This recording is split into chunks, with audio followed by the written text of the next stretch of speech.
Welcome to a special edition of JOMArchaeology. Is there a doctor in the house? On today's edition of JOMArchaeology, we're going to show you strange objects or objects that we found in houses over the years that have to do with medicine and health. Yeah, these are cool JOMA finds. Good health begins with good hygiene. This one is really cool. It's a little memo book from someone's junior high hygiene class. It's their notes from a class, and they're all pencil drawn. And there's some really interesting little tidbits about diet and brushing your teeth, and general hygiene, nutrition, and hygiene, which is pretty interesting. And speaking of hygiene, that introduces the second piece that we have, which we found an old box of Canthrox.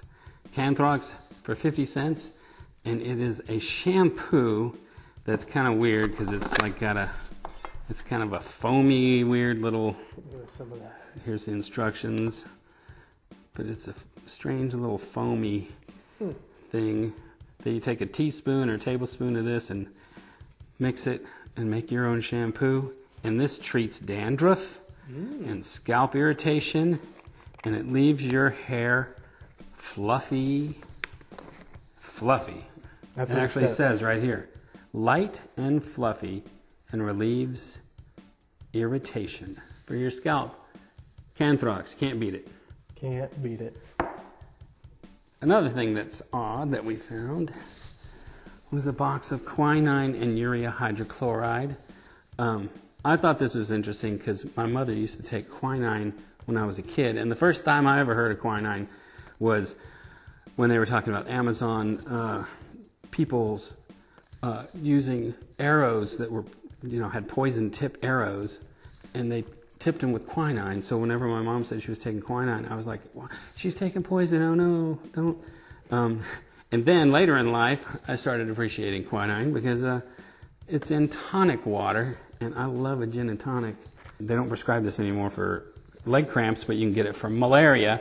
So quinine, maybe someone who had this had malaria, or maybe they just wanted to make some poison arrows and hunt in their backyard with a blow dart like that. Knock something out. So I thought that was cool. That is cool. This is similarly cool. It's another medicine. Morphine, sulfate, that would be the painkiller, and a field kit that I think probably went with this. So this would be little vials were probably in this box. And then we've got a field kit that held vials, and then also your syringe, and it's got a creepy old needle. And that is fancy. That is fancy. It's got etching, and it's silver nickel finish. It looks like a cigarette case more than you would think a hypodermic set. Yeah. But yeah, those are very cool. Deco. All right, so if all of this medical stuff doesn't help you, then you might, this is funny, I just had to bring this up. You might need the help of a funeral home. So this is a thermometer that was a promotional item from Bernstein Brothers Funeral Home.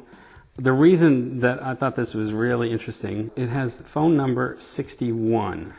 And so back in the day when there was only 2 digits, I think we figured that was around, it says 1931 on the bottom, but this was probably a little bit later than that. So early 40s, late 30s, and yeah, if you needed to know what temperature it was when you needed a funeral home, you could grab your old thermometer and say, give me number 61, and they would send out someone to retrieve your body. Yeah, and these things last a long time. I bet this still works. Yeah, it says it's 72. That's just right.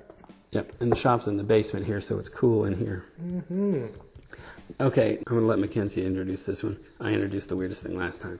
So, what you got? Okay, this is truly the weirdest thing, and really almost the reason we made this episode, because we need your help identifying this strange object proudly displayed in a bottle from a string, but I have no idea what it is. It's dried out. It looks like maybe a body part. We don't even know if it's human. I think it's an appendix that somebody had removed and was like, hey, doc, give me that appendix. I'm going to put it on the mantle, but it might be from some other place. It's definitely organic. It definitely looks like flesh. Mm-hmm.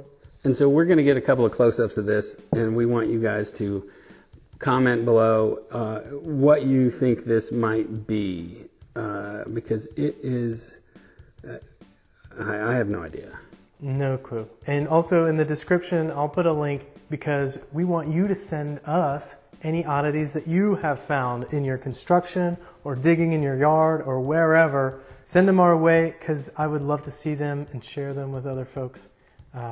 Check that out. And so this ends another edition of JOMArchaeology. Is there a doctor in the house? Special edition.